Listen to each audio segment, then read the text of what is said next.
আসসালামু আলাইকুম প্রিয় শিক্ষার্থী। জাতীয় বিশ্ববিদ্যালয়ের অনলাইন ক্লাসে সবাইকে স্বাগত জানাচ্ছি। করোনাকালীন সময়ে জাতীয় বিশ্ববিদ্যালয়ের অনলাইন ক্লাসের যে উদ্যোগ গ্রহণ করেছে তাতে জাতীয় বিশ্ববিদ্যালয়ের পাঠরত সকল শিক্ষার্থী উপকৃত হবে এবং এই মহতী উদ্যোগে আমি তোমাদের সাথে থাকতে পেরে অত্যন্ত আনন্দিত। আমি এ পর্যন্ত তোমাদের আরো 5টি ক্লাসে বাংলাদেশের অর্থনীতির অধ্যয়ন কোর্সের বিভিন্ন অধ্যায় থেকে আলোচনা করেছি, তোমরা আমাদের সাথে অংশগ্রহণ করছো। আজকে আমি আরো একটি চ্যাপ্টার থেকে তোমাদের সাথে আলোচনা করব। তার আগে আমি আমার পরিচয় দিয়ে দিচ্ছি। আমি মোহাম্মদ আলী, সহকারী অধ্যাপক, সরকারি বিএল কলেজ, খুলনা। আজকের আলোচ্য বিষয় অর্থনীতি স্নাতক সম্মান। আমাদের কোড নাম্বার হচ্ছে 232205, অর্থনীতির বাংলাদেশের অর্থনীতির অধ্যয়ন, লেকচার নাম্বার 6, অধ্যায় 6। লেকচারের শিরোনাম সেটা হচ্ছে নগরায়ন, বা ইংরেজিতে বলা হয় আরবানাইজেশন।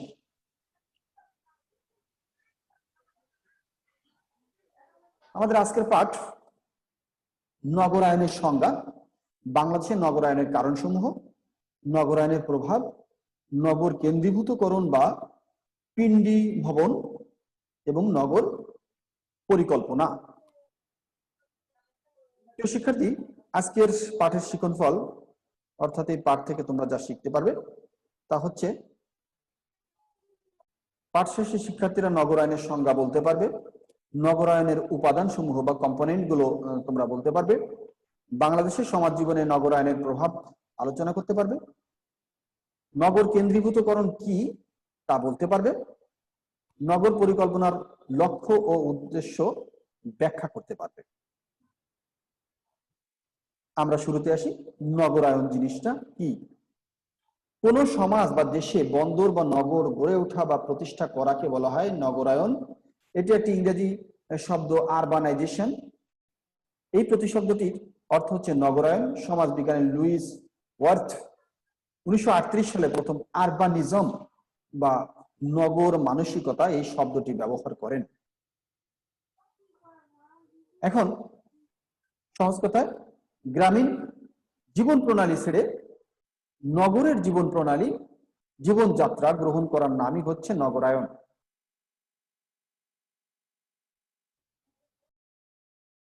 নগরায়নের উপাদান বা উপকরণ সমূহ, অর্থাৎ কি কি উপকরণ হলে নগরায়ন হতে পারে বা কি কি উপকরণ নগরায়নের জন্য অনুকূল পরিবেশ তৈরি করে থাকে। আমরা প্রথমত এটাকে কয়েকটি ভাগে ভাগ করছি, মোট 5টি ভাগে ভাগ করছি। একটা হচ্ছে নদী উপকূলবর্তী স্থান, দ্বিতীয়টি হচ্ছে জনসংখ্যা বৃদ্ধি, তৃতীয়টি হচ্ছে শিল্পায়ন, আরেকটি হচ্ছে আর্থসামাজিক প্রতিকূলতা এবং অন্যান্য কিছু কারণ। মূল কারণ এই 4টি, আর অন্যান্য কারণ আরো অনেকগুলো আছে, আমি এক এক করে সবগুলো বর্ণনা করব। তো আমাদের নদী উপকূলবর্তী স্থান, আসলে একটা নগর হওয়ার জন্য একটা নদী উপকূলবর্তী স্থান কিন্তু এটা খুবই একটা জরুরি, কারণ নদী উপকূলবর্তী স্থানে কিন্তু নগর বা সভ্যতার বিকাশ ঘটে থাকে বেশি। একটা নদী উপকূলবর্তী স্থানে আগের থেকে যখন যাতায়াতের পরিবহনের সুযোগ সুবিধা, নদীপথে যখন মালামাল পরিবহন করা হতো, তখন স্বাভাবিক ক্ষেত্রে একটা জায়গায় মালামাল এসে নৌকা ভিড়তো, বা এই বজরা যেটাতে আমরা বলে থাকি, এগুলো নিয়ে মানুষ সেখানে একটা জায়গা নামতো, সেখান থেকে বিভিন্ন জায়গায় ডিস্ট্রিবিউট হতো। অর্থাৎ বিভিন্ন মুকাম বা ব্যবসার একটা ভালো জায়গা থেকেই একটা, সেখান থেকে কেন্দ্র করে একটা নগর বা শহর গড়ে ওঠে। নদী উপকূলবর্তী অঞ্চলে এরকম মানুষ যাতায়াতের সুযোগ সুবিধা, আগে যখন এরকম পরিবহন বা ভালো সড়ক পথে ব্যবস্থা ছিল না, তখন নদী পথে চলাচল হতো বেশি, এবং ওই নদীকে কেন্দ্র করে আশেপাশে মানুষ বসতি স্থাপন করতে করতে ওই জায়গাটা একটা নগরে পরিণত হয়ে যায়। আরেকটি নগরায়নের উপাদান হচ্ছে জনসংখ্যা বৃদ্ধি। অর্থাৎ জনসংখ্যা যদি ক্রমাগতভাবে বাড়তে থাকে, তাহলে যেটা হয় যে জনসংখ্যা বাড়ার সাথে সাথে মানুষ বৃদ্ধিপ্রাপ্ত জনসংখ্যার তাদের বসতি স্থাপন করার জন্য তাদের নির্দিষ্ট জায়গা ছেড়ে বা ঘর বাড়ি বা এরিয়া যখন কম থাকে তখন সে আর একটু দূরে কোথাও যে বসতি স্থাপনের চিন্তা ভাবনা করে থাকে। এই কাজটা যখন করে তখন কিন্তু বসতি স্থাপনের ক্ষেত্রে একটু সাউন্ড আসতেছে বোধহয় তোমাদের পিছনে, যদি কারো পিছনে শব্দ থাকে তা এই মাইক্রোফোনটা অফ করে রাখো। মোবাইল নাম্বার সহ রেশন কার্ড হ্যাঁ, 23/8/2020 তারিখের মধ্যে জমা দেওয়ার জন্য বলা। হ্যাঁ, একটু সাউন্ডটা কমা দাও, যার এই সাউন্ডটা আসতেছে। তাহলে আমাদের পরে যেটা বললাম যে জনসংখ্যা বৃদ্ধি, নগর শহর বন্দর সমাজ দেশ এই সকল স্থানে সবচেয়ে বড় বিষয়টা হচ্ছে জনসংখ্যা। এই জনসংখ্যা কিন্তু নগরায়ন প্রক্রিয়ার সাথে সরাসরি সম্পৃক্ত, ওতপ্রোতভাবে জড়িত। হ্যাঁ, এই সাউন্ড আসছে, তোমরা একটু এইগুলো মাইক্রোফোনটা অফ করে রাখো। হ্যাঁ, তোমরা মাইক্রোফোনটা অফ করে রাখো যাতে আমার শব্দটা শুনতে পারো। মানে এটা পুরোটা রেকর্ডিং যাতে চলে যাবে তো। হ্যাঁ, একটু সাউন্ড অফ করে, বাইরের সাউন্ড আসতেছে, সাউন্ড মানে আমাদের ব্যাকগ্রাউন্ড নয়েজটা যাতে না আসে। তো যেটা হয়, জনসংখ্যা বৃদ্ধির সাথে সাথে মানুষ আরেকটু উন্নত জীবনের খোঁজে তার গ্রাম ছেড়ে অন্যত্র যে বসতি স্থাপনের সুযোগ গ্রহণ করে। ফলে যেটা হয়, সে তার ঘর বাড়ি গ্রামকে নিজ গ্রামকে ছেড়ে যেতে চেষ্টা করে সবসময়, যেখানে গেলে একটু কাজ বেশি পাওয়া যাবে, যেখানে একটু কর্মসংস্থানের ব্যবস্থা হবে, একটু ভালো থাকতে পারবে, সেরকম একটা জায়গা সে, তার জন্য কিন্তু মানুষ নগরের দিকে ঝুঁকতে থাকে। ফলে নগরায়ন হয়ে যাবে। একটা নির্দিষ্ট জায়গায় যদি ব্যবসা প্রতিষ্ঠানের কোনো ভালো অবস্থা থাকে, কাজকর্মের যদি একটা ভালো সুযোগ সুবিধা থাকে, সেখানে কিন্তু বিভিন্ন জায়গা থেকে মানুষ আসতে লাগে এবং সেখানে কিন্তু নগরায়ন ঘটে যায়। এক সময় সেখানে নগরায়ন ঘটে যায়। আরেকটা হচ্ছে শিল্পায়ন। কোন একটা অঞ্চলে যদি শিল্প কলকারখানা প্রতিষ্ঠা হয়ে যায়, তাহলে সেখানে কিন্তু ওই শিল্প কলকারখানাকে কেন্দ্র করে মানুষ আস্তে আস্তে আস্তে আস্তে ওর চারপাশে বসতি স্থাপন করতে লাগে। কেউ শিল্প কলকারখানায় কাজ করে, পাশে একটু দূরে বা কাছাকাছি জায়গায় সে বসতি স্থাপন করে। কেউ আবার ওখান থেকে মালামাল নিয়ে বিক্রি করে, সেও ওই আশেপাশের ভিতরে থাকে। এভাবে দেখা যাচ্ছে মানুষ জড়ো হতে হতে ওই এলাকাটা একসময় নগর বা শহরে পরিণত হয়ে যায়। এরপরে যেটা আছে, এর কিছু কারণ আছে। কারণ ওই জায়গায় তোমার কর্মসংস্থানের একটা ব্যবস্থা থেকে যায়। তারপরে তোমার যে জায়গায় সে কাজ করে সেই জায়গা থেকে তার বসতি যদি একটু কাছাকাছি না হয়, তাহলে কিন্তু তার কাজকর্ম বা অন্যান্য ব্যবসা যেটাই আমরা বলি সেটা কিন্তু সে ভালো করতে পারে না। এজন্য সে একটু কাছাকাছি থাকার চেষ্টা করে। এভাবে কাছাকাছি থাকতে থাকতে এক সময় জায়গাটা একটা শহরে বা নগরে পরিণত হয়ে যায়। আমরা যদি এখন নোয়াপাড়ার কথা চিন্তা করি, তোমরা বাড়ি নোয়াপাড়ায় আছে, ওখানে কিন্তু এই যে বিভিন্ন সিমেন্ট ফ্যাক্টরি, তারপরে আকিজ গ্রুপ অফ ইন্ডাস্ট্রিজের যে বিভিন্ন কোম্পানি, ওখানে কিন্তু আস্তে আস্তে আস্তে আস্তে এই বিভিন্ন শিল্প কলকারখানাকে কেন্দ্র করে মানুষ আশেপাশে জড়ো হতে হতে দেখবো যে স্থানীয় লোক যারা আছে তাদের থেকে এখন বাইরের লোক ওখানে বেশি। ওই কেউ সিমেন্ট কোম্পানিতে চাকরি করে, কেউ সারের যে আড়ত গুলোতে সেখানে কাজ করে। অর্থাৎ শিল্প প্রতিষ্ঠানকে কেন্দ্র করে ওর আশেপাশে মানুষ জড়ো হতে হতে একসময় ওই জায়গাটা একটা শহর বা নগরে পরিণত হয়ে যায়। এটা হচ্ছে আর একটা কারণ, শিল্পায়ন। আরেকটা যে বিষয় আছে, যে আর্থ সামাজিক প্রতিকূলতা। সেটা কেমন, যে গ্রামে অধিকাংশ জায়গায় দেখা যাচ্ছে যে এক ফসলি জমি, বছরে একটা মাত্র ফসল হয়, আর বাকি সময়টা কিন্তু তাদেরকে বেকার বসে থাকতে হয়। ফলে তাদেরকে এই নির্দিষ্ট একটা ফসল দিয়ে সমস্ত বছর চলা কিন্তু খুব একটা কঠিন ব্যাপার হয়ে যায়। এই জন্য তারা এই আর্থসামাজিক প্রতিকূলতার কারণে সে একটি উন্নত জীবনের জন্য, একটি কর্মের জন্য সে এমন একটা জায়গায় চলে আসে যেখান থেকে সে সারা বছর কম বেশি কাজ করতে পারবে। এই জায়গায় আসার পরে তারা দেখা যাচ্ছে সব মানুষগুলো এরকম জড়ো হতে হতে ওই জায়গাটা এক সময় দেখা যাচ্ছে যে একটা শহর, উপশহর, একটা পুরোপুরি শহরে পরিণত হয়ে যায়। তোমরা এই যে মাইক্রোফোনটা অফ করে রাখো, যারা নতুন ঢুকছো মাইক্রোফোনটা অফ করে রাখো, তাহলে তোমাদের শুনতে সুবিধা হবে আর ব্যাকগ্রাউন্ড নয়েজটাও আসবে না। এইটা একটা গেল। এরপরে আরেকটা কারণ হচ্ছে অন্য কারণ। অন্য কারণ কিন্তু একটা না, অন্য কারণ হচ্ছে অনেকগুলো। সেটা কেমন আমরা দেখি, অন্য কারণগুলো কি কি হতে পারে। আরো একজন ঢুকছে। অন্য কারণগুলোর মধ্যে আছে, প্রথমে আমরা যদি আনি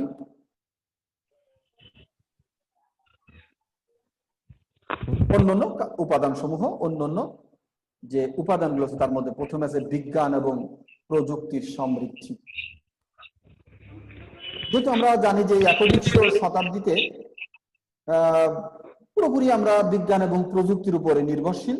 বিজ্ঞান এবং প্রযুক্তি নগর শহর সর্বত্র ছড়িয়ে পড়েছে, ফলে মানুষ একটু আরামদায়ক জীবনের জন্য একটু সুখ স্বাচ্ছন্দ্যের খোঁজে সে তার নিজস্ব আবাসস্থল বা গ্রামকে ছেড়ে সে একটু শহরের দিকে আসার জন্য ঝুঁকে পড়ে। এটাই মানুষের একটা সহজাত প্রবৃত্তি।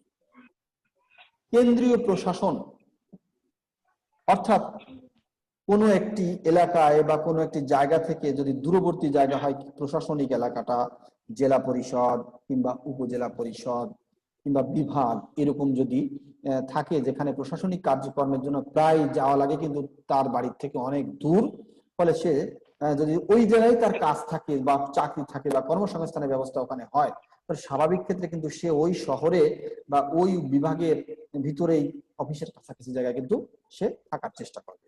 ফলে কেন্দ্রীয় প্রশাসন এই একটা নগরায়ন হওয়ার জন্য একটা উপাদান।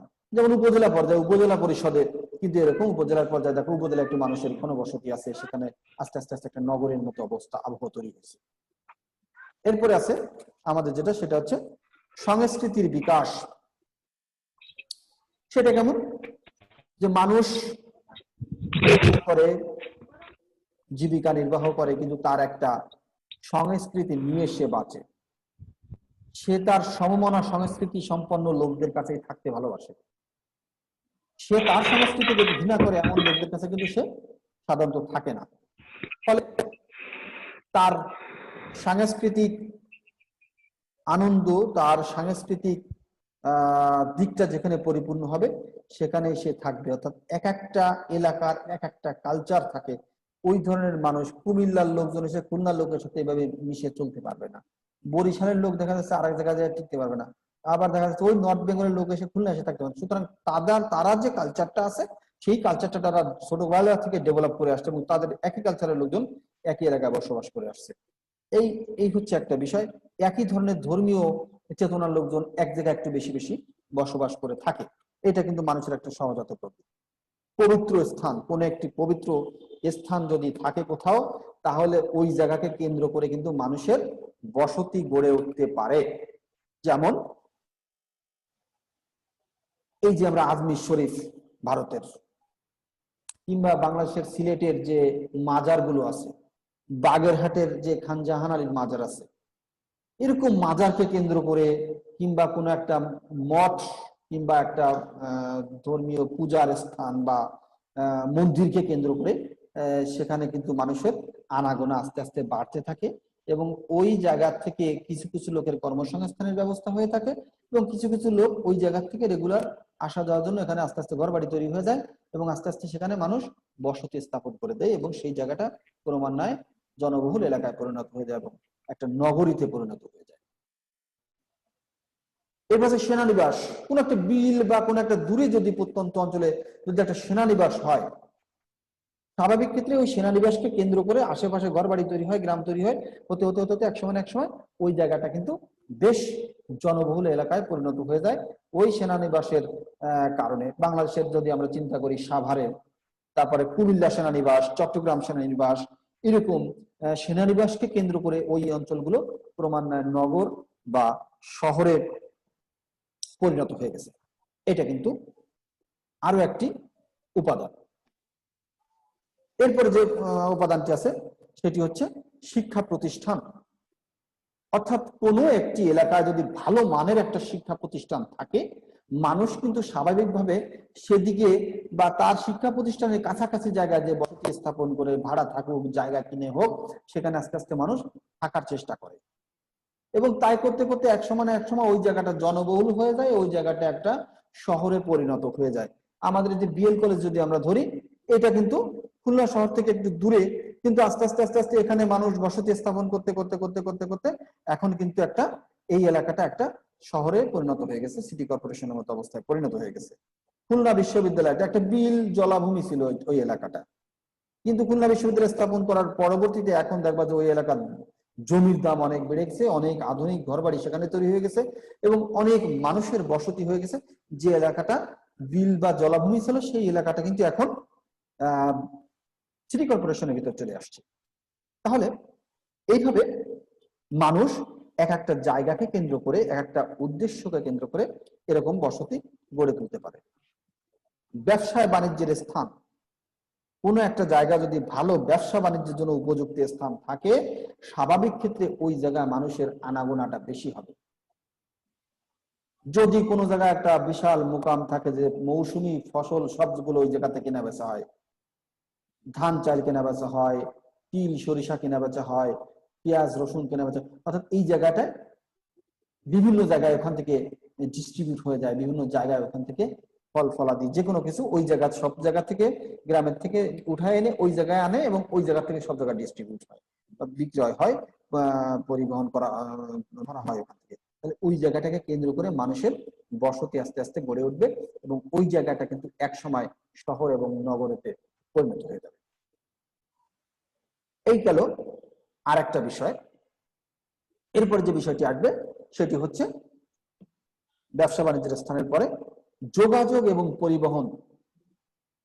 এটা হচ্ছে কি যে বিজ্ঞান এবং প্রযুক্তির উৎকর্ষ সাধনের ফলে মানুষ দেখা যাচ্ছে কি আধুনিক একটা পরিবহন ব্যবস্থা গড়ে তুলেছে। ফলে এক স্থান থেকে আর এক স্থানে মানুষ দ্রুত যাতায়াত করতে পারতেছে। তাহলে যে জায়গাটা থেকে দ্রুত আমার শহরের ভিতর ঢুকে কাজ সেরে আবার বের হয়ে আসা যাচ্ছে, ওই জায়গাটায় কিন্তু মানুষের একটা বসতির স্থাপনের একটা গুরুত্ব বা প্রয়োজনীয়তা দেখা যাবে। আমরা যদি সাম্প্রতিক কালে চিন্তা করি যে পদ্মা ব্রিজ হওয়ার কাজ শুরু হওয়ার সাথে সাথে দেখা গেছে যে পদ্মার ওপার এবং এপারে প্রায় জমির দাম কয়েক গুণ বেড়ে গেছে, কারণ এখানে মানুষের বসতি স্থাপন হবে।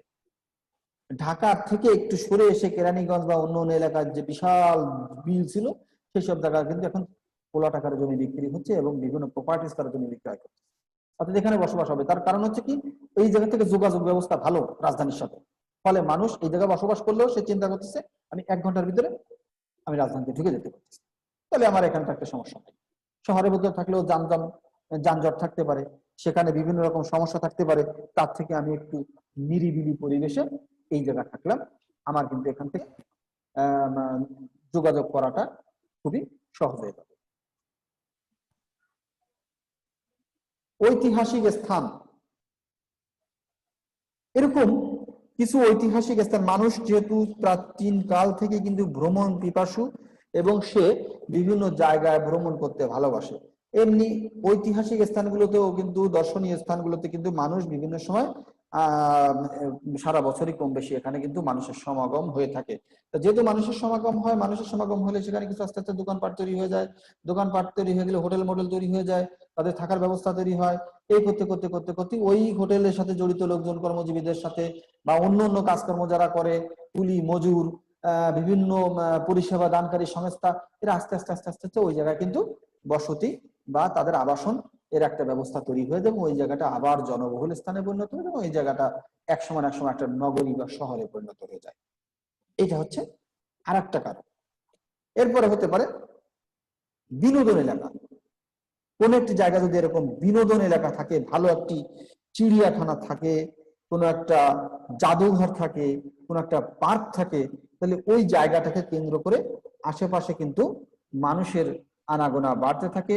ওই জায়গাকে কেন্দ্র করে অনেক লোকের কর্মসংস্থান ঘটে, অনেক লোকের ব্যবসার মাধ্যম তৈরি হয়, অনেক লোকের ওই জায়গার বিভিন্ন রকমের ব্যবসা বাণিজ্যের সাথে জড়িত হয়ে যায় এবং ওই জায়গাটি একসময় জনবহুল এবং একটা সুন্দর নগরে পরিণত হয়ে যায়।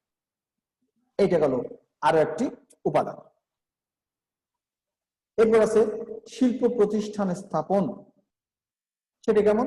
কোন একটি অঞ্চলে যদি শিল্প প্রতিষ্ঠান স্থাপন করা হয় তাহলে ওই এলাকাকে, ওই শিল্প প্রতিষ্ঠানে কর্মরত শ্রমিক, তার পরিবার, তার সাথে নির্ভরশীল জনগোষ্ঠী আস্তে আস্তে ওই আশেপাশে ভিড় করতে থাকে, বসতি স্থাপন করতে থাকে।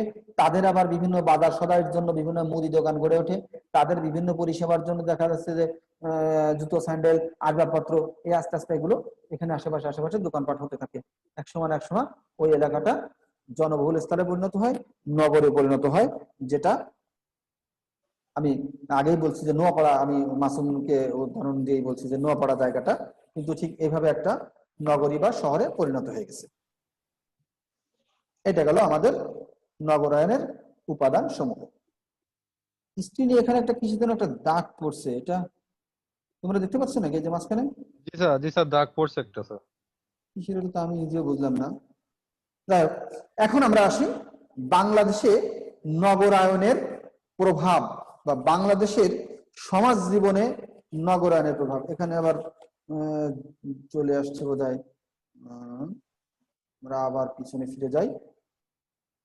নগরায়নের উপাদান হলো, এইবার হচ্ছে বাংলাদেশে নগরায়নের প্রভাব, অর্থাৎ এই নগরায়নের ফলে বাংলাদেশের সমাজ জীবনে কি শুধু উপকার হলো নাকি শুধু অপকার হলো, নাকি উপকার অপকার দুটোই হলো, এইটা যাতে আমরা এখন একটু দেখব যে বাংলাদেশের নগরায়নের ফলে কি প্রভাব হচ্ছে। একটা হচ্ছে সুপ্রভাব, মানে একটা ভালো দিক আছে, আর একটা হচ্ছে কুপ্রভাব, অর্থাৎ আমাদের নাগরবাসীর জীবনে বা নাগরিক জীবনে নগরায়নের ফলে দুটো প্রভাব হচ্ছে, একটা ভালো দিক হচ্ছে আর একটা খারাপ দিক হচ্ছে। আমরা এবার চলে আসি নগরায়নের সুপ্রভাবগুলো কি কি। বাংলাদেশে নগরায়নের সুপ্রভাব একটা হচ্ছে অর্থনৈতিক সুবিধা। তাহলে সেটা হচ্ছে কি, যে অঞ্চলে বা যে জায়গায় নগরায়ন হয় সেই জায়গায় বিভিন্ন অর্থনৈতিক সুযোগ সুবিধা থাকে, ফলে মানুষ বিভিন্ন জায়গা থেকে এসে ওই জায়গায় ভিড় করবে, কারণ সেখানে চাকরি বাকরির সুযোগ সুবিধা থাকে, সেখানে ব্যবসার সুযোগ সুবিধা থাকে, সেখানে ভালো স্বাস্থ্য ব্যবস্থা থাকে, সেখানে ভালো শিক্ষার ব্যবস্থা থাকে, ফলে ওই জায়গাকে কেন্দ্র করে একটা অর্থনৈতিক জোন বা অর্থনৈতিক এলাকা তৈরি হয় এবং মানুষ সেখানে ক্রমান্বয়ে আসতে থাকে এবং অর্থনৈতিক এলাকা তৈরি হয়। এটা আস্তে আস্তে একটা ভালো দিক যে নগরকে কেন্দ্র করে মানুষের এই অর্থনৈতিক সুবিধার জন্য এখানে আসে, সেখানে একটা অর্থনৈতিক অবস্থা তৈরি হয়। জনসংখ্যার ভারসাম্য, এটা একটা ভালো দিক যে যখন এক জায়গায় নগরে যখন মানুষ ছুটে আসবে তখন গ্রামের থেকে কিছু লোক কমে যাবে, গ্রামের যে একটা অভাবগ্রস্ত জায়গা বা খুব হিজিবিজি খুবই ঘন বসতিপূর্ণ যে জায়গাটা ছিল সেই জায়গা থেকে কিছু লোক শিফট হয়ে নগরে চলে আসলো, ফলে গ্রামের একটু পরিবেশটা একটু ফাঁকা হলো, কিছু মানুষের একটু স্বস্তি মিললো। এটা হচ্ছে আর একটা দিক।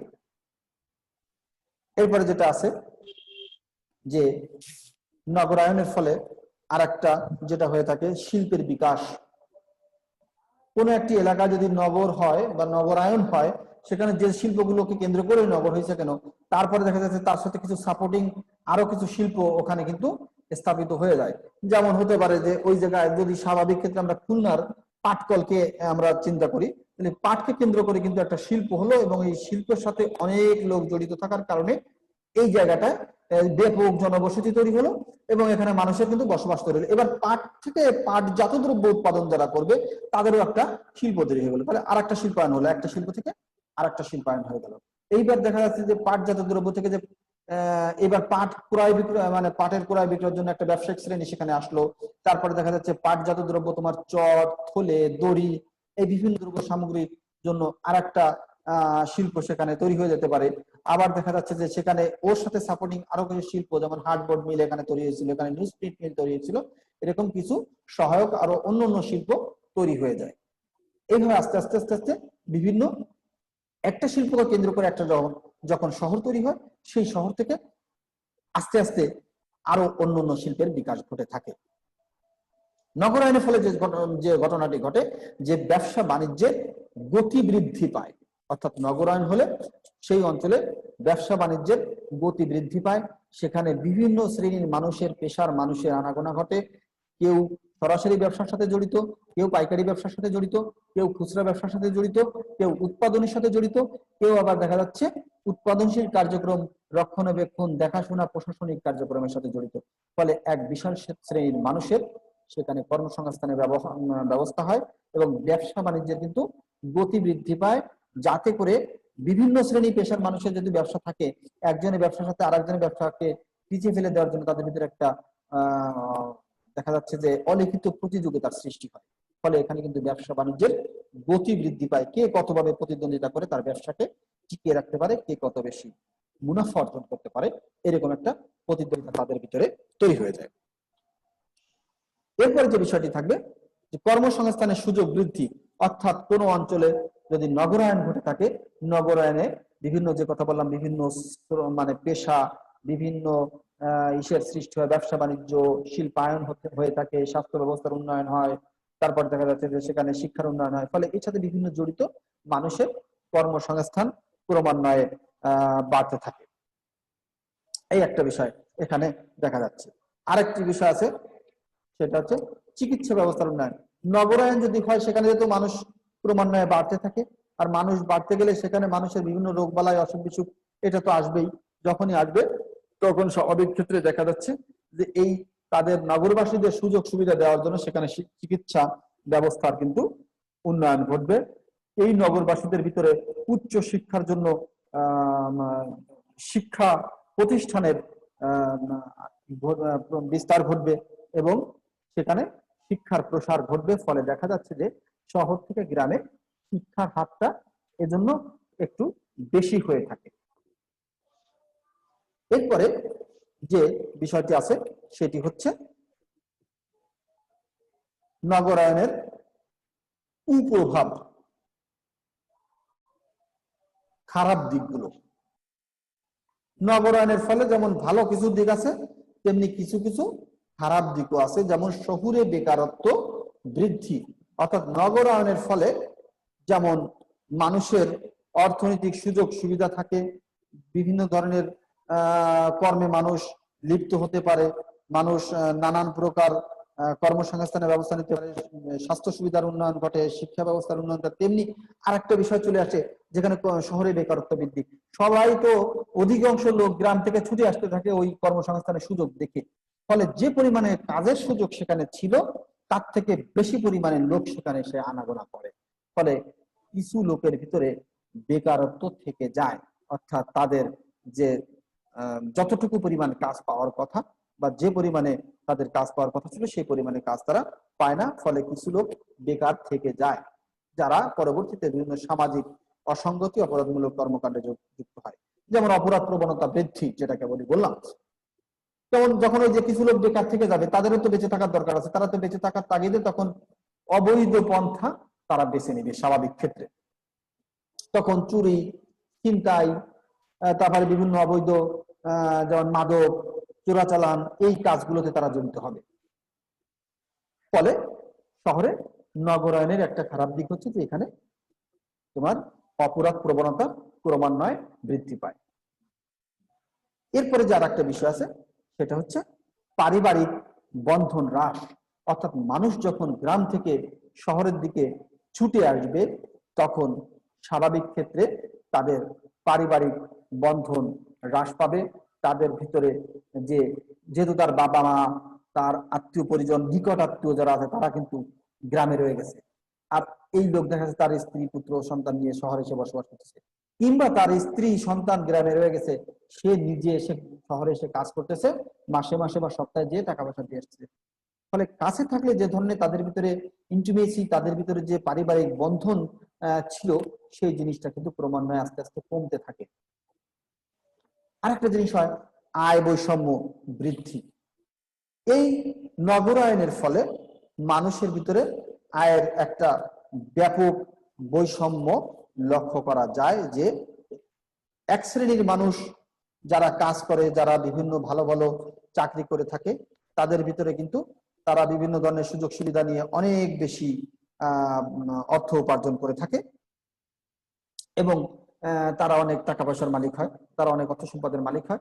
আরেক শ্রেণী যারা কাজ কম পাচ্ছে বা ছোট কাজ করতেছে, অপেক্ষাকৃত কম আয়ের কাজ করতেছে, তাদের ভিতরে মানে বেঁচে থাকার যে লড়াই সেটা প্রচন্ড আকারে ধারণ করে থাকে। ফলে এখানে আয় বৈষম্য চরম আকার ধারণ করে।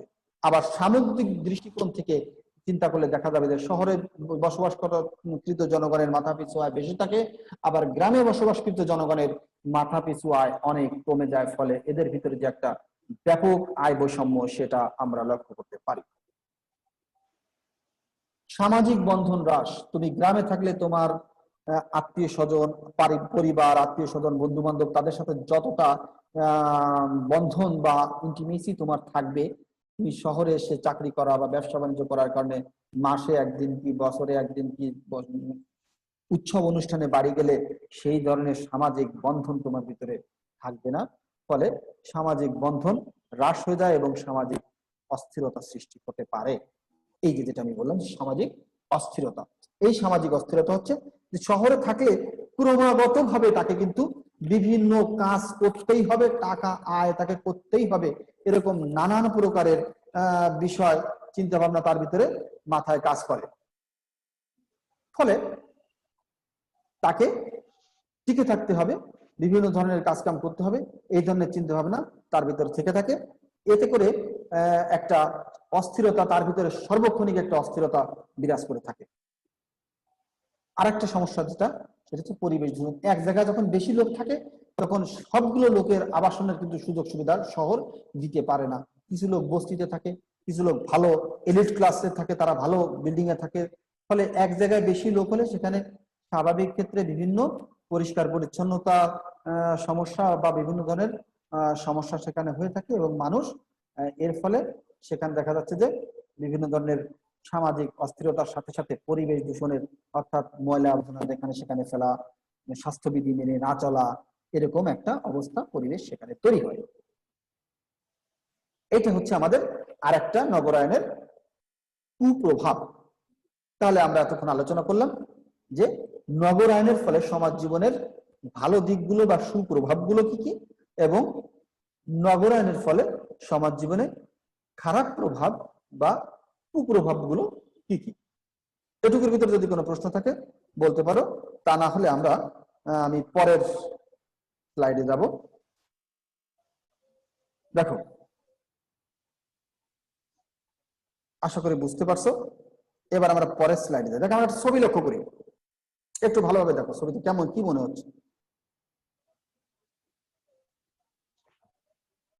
তার মানে একটা জায়গায় একটা নদী ছিল, সেখানে কিছু ঘর বাড়ি বা একটা শিল্প প্রতিষ্ঠান গড়ে উঠছে, আশেপাশে ওইটাকে কেন্দ্র করে বিভিন্ন ঘর বাড়ি গড়ে উঠছে, এবং ক্রমান্বয়ে কিন্তু সেটা একটা সুন্দর একটা নগরীতে পরিণত হয়ে গেছে, একটা জনবহুল নগরীতে পরিণত হয়েছে। এরকম একটা বিষয় এখানে বোঝানো হয়েছে অ্যানিমেশনের মাধ্যমে। এবার আর একটা দেখো ছবি,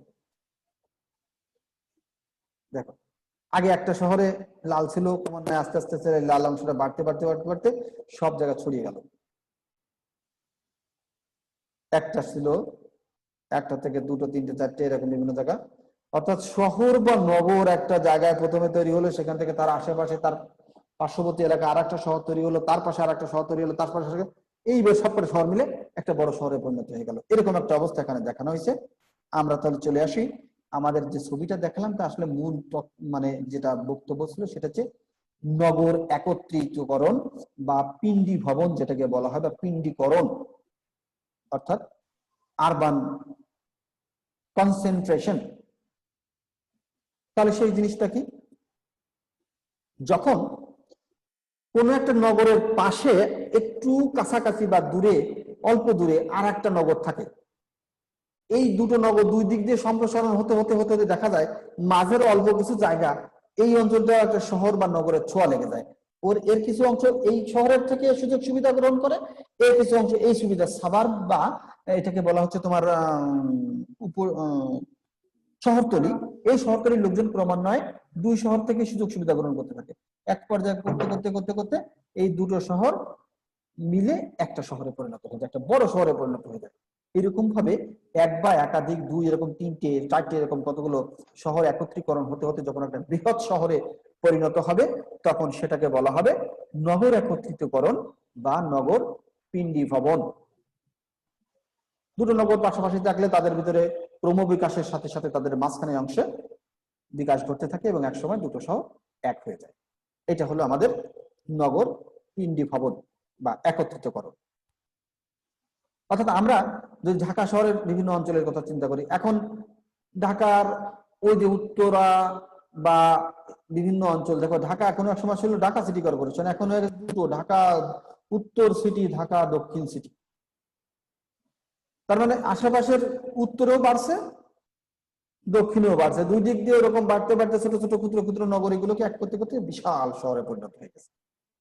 এরকম ভাবে দুই বা ততোধিক শহর ক্রমান্বয়ে সময়ের পরিবর্তনে বাড়তে বাড়তে বাড়তে বাড়তে যখন বৃহৎ একটি মেগা সিটিতে পরিণত হয়ে যায়, বড় শহরে পরিণত হয়ে যায়, তখন সেটাকে নগর একত্রিতকরণ বা পিন্ডি ভবন বলা হয়ে থাকে। অ্যাংলো মারিশন বলা হয়ে থাকে ইংলিশে, আবার আরবান কনসেন্ট্রেশনও এটাকে বলা যেতে পারে। তাহলে আমরা আসি। এটাতে কি কারোর কোনো প্রশ্ন আছে কিনা? নগর 3টি ভবনের ভিতরে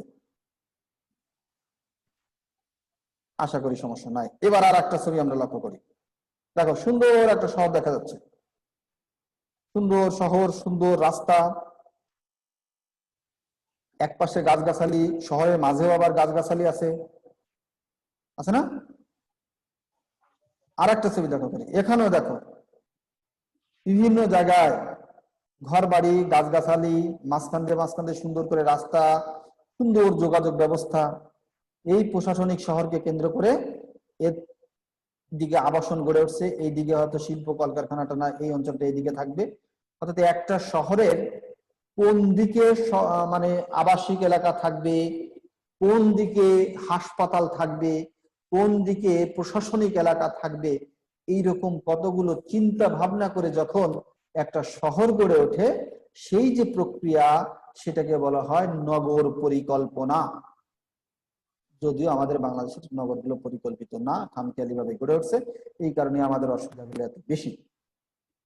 যদি এরকম পরিকল্পনা করে নগর করা হতো, এখন বিভিন্ন আবাসিক এলাকা যেভাবে গড়ে উঠছে, বিদেশের অধিকাংশ নগরগুলো কিন্তু এভাবে বিলের মধ্যে দিয়ে আগে জমি অধিগ্রহণ করে রাস্তা তৈরি করা হয়েছে। এরপরে কোন জায়গায় খেলার মাঠ থাকবে, কোথায় থাকবে শিক্ষা প্রতিষ্ঠান, হাসপাতাল কোন সাইডে থাকবে, প্রত্যেক জায়গা থেকে প্রত্যেক জায়গার মানে দ্রুততম সময়ে যোগাযোগ যাতে ঘটানো যায়, সেরকম একটা সুন্দরভাবে পরিকল্পনা করে এরকম একটা শহর তৈরি করা হলো। এইটাকে বলা হয় নগর পরিকল্পনা। নগর পরিকল্পনার ক্ষেত্রে যেটা হয় থাকে যে নগরের অধিবাসীদের বসবাস, তাদের আলো বাতাস প্রাপ্তি, সূর্যালোক প্রাপ্তি, যাতায়াতের জন্য প্রশস্ত রাস্তা থাকা, প্রশাসনিক কাজকর্ম কোথায় হবে, শিল্প প্রতিষ্ঠান কোথায় হবে, হাসপাতাল কোথায় হবে, শিক্ষা প্রতিষ্ঠান কোথায় হবে, আবাসিক এলাকা কোন দিকে হবে, এবং প্রত্যেকের সাথে প্রত্যেকের একটা যোগাযোগ রক্ষা করা যাবে কিনা, এই ধরনের চিন্তা ভাবনা নিয়ে যখন একটা নগর মানে করা হয়, প্রতিষ্ঠা করা হয়, তাহলে এই প্রক্রিয়াকে বলা হচ্ছে নগর পরিকল্পনা। বুঝা গেল? নগর পরিকল্পনার উদ্দেশ্য বা লক্ষ্যগুলো কি কি? 1 নম্বর উদ্দেশ্য হচ্ছে সৌন্দর্য। একটা নগর যদি ভালো সৌন্দর্যপূর্ণ না হয়, তাহলে সে নগরীতে যারা বসবাস করবে তাদের মানসিক একটা প্রশান্তি থাকে না, তাদের ক্লান্তি, অবসাদ বা বিভিন্ন রোগ শোকে আক্রান্ত হওয়ার সম্ভাবনা থাকে বেশি।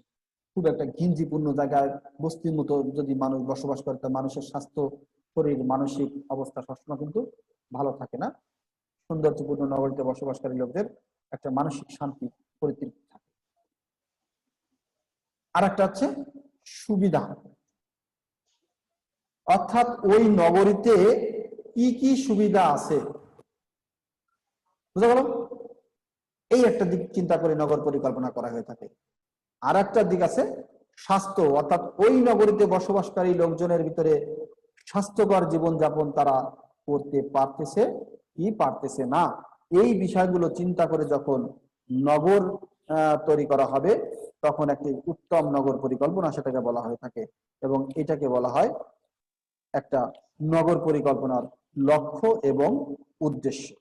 অর্থাৎ নগরবাসী যাতে সৌন্দর্যপূর্ণভাবে একটা জায়গায় বসবাস করতে পারে, তাদের ভিতরে সেখানে যেন তারা ভালো পর্যাপ্ত আলো বাতাস পেতে পারে, একটু বৃক্ষ থাকে, সেখানে একটু ফুলের জায়গা থাকে, সেখানে মসজিদ থাকবে, মন্দির থাকবে, চার্চ থাকবে, সেখানে সাংস্কৃতিক চর্চার একটা জায়গা থাকবে, তারপরে সরকারি, আধা সরকারি আবাসিক দালানগুলোর উচ্চতা কেমন হবে, কোনটি কেমন হবে, এরকম কতগুলো বিষয় যখন সাজায় তোলা হয়, তখন সেই নগরটা সৌন্দর্যপূর্ণ নগরী বলা হয়। আর সুবিধা বলতে ডাক, তার, টেলিফোন, বিদ্যুৎ, যোগাযোগ, যাতায়াত, এর কত বেশি সুযোগ সুবিধা প্রদান করা যায়, এটা কিন্তু পয় নিষ্কাশনটা দেওয়া যায়, তারপরে অন্যান্য সুযোগ সুবিধা, এটা হচ্ছে সুবিধা। আর স্বাস্থ্য, অর্থাৎ নগরে বসবাসকারী লোকজনের সঠিকভাবে জীবনযাপন করার জন্য স্বাস্থ্যবিধি অনুযায়ী তারা বেঁচে থাকতে পারে কিনা, এই বিষয়গুলো নিয়ে লক্ষ্য বা উদ্দেশ্যকে কেন্দ্র করে কিন্তু নগর পরিকল্পনা করা হয়। এই গেল মোটামুটি আজকের আলোচনা। আজকে এই প্রতিকূল অবস্থার মধ্যেও তোমরা আমার সাথে আজকের এই ক্লাসে অংশগ্রহণ করছো, এর জন্য আমি অত্যন্ত কৃতজ্ঞতা প্রকাশ করছি। একই সাথে কৃতজ্ঞতা প্রকাশ করছি জাতীয় বিশ্ববিদ্যালয়কে, যারা আমাদেরকে এই সুযোগটা দিয়েছে যে এই করোনাকালীন সময়ের ভিতরে যাতে তোমাদের শিক্ষা কার্যক্রম থেমে না যায়, সেজন্য যাতে তোমরা চালিয়ে যেতে পারো, এই উদ্দেশ্য আমরা জাতীয় বিশ্ববিদ্যালয়কে কৃতজ্ঞতা প্রকাশ করে তোমাদের অংশগ্রহণের জন্য সকলকে শুভেচ্ছা জানিয়ে আজকে এখানে শেষ করছি। সকলকে ধন্যবাদ। আল্লাহ হাফেজ।